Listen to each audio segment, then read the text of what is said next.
আজ আমি ট্রাই করলাম এক নতুন দোকানের বিরিয়ানি। দামটা শুনলে তোমরা অবশ্যই অবাক হবে। তো বগুলাতে দেখছি কিছুদিন ধরে এক নতুন বিরিয়ানির দোকান ওপেন হচ্ছে, তো আমরাও চলে গেলাম। তো গিয়েই প্রথমে অর্ডার করে দিলাম চিকেন বিরিয়ানি। আর দেখো ইয়াব বড় একটা সাইজের আলু, তার সঙ্গে এত বড় একটা চিকেনের লেগ পিস, আর স্যালাড ছিল, আর তার সঙ্গে ছিল চিকেন চাপ। দামটা শুনবে কত, মাত্র 100 টাকা।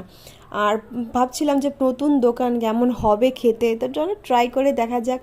প্রথমেই আলুটাকে একটু ভাঙলাম, আর আলুটা ছিল বেশ ময়েস্ট, নরম ছিল আলুটা। তো ভাবছি যে আলুটা দিয়ে যেরকম আর কি ফার্স্ট বাইটটা নিয়ে আর কি, আলু চিকেন তার সঙ্গে একটু স্যালাড দিয়ে খেয়ে দেখলাম, সত্যি মানে আহামরি যে খুব বেশি ভালো সেরকমও না, আবার আহামরি খারাপও লাগলো না খেতে। তারপর চিকেন চাপটা দিয়ে একটু ট্রাই করেছিলাম, ভালোই লাগছিল খেতে, তেমন একটা খারাপ লাগেনি। আর তোমাদের ওখানে বিরিয়ানি দাম কত অবশ্যই কমেন্ট করে জানিও। আমাদের এখানে তো 100 টাকা, 120 টাকা, 130 টাকা এরকম আছে। তো চলো বিরিয়ানিটা ফটাফট শেষ করি। তোমরা অনেক ভালো থাকো, সুস্থ থাকো, বাই বাই। আর তোমাদের কার কার বিরিয়ানি পছন্দ কমেন্টে জানিও।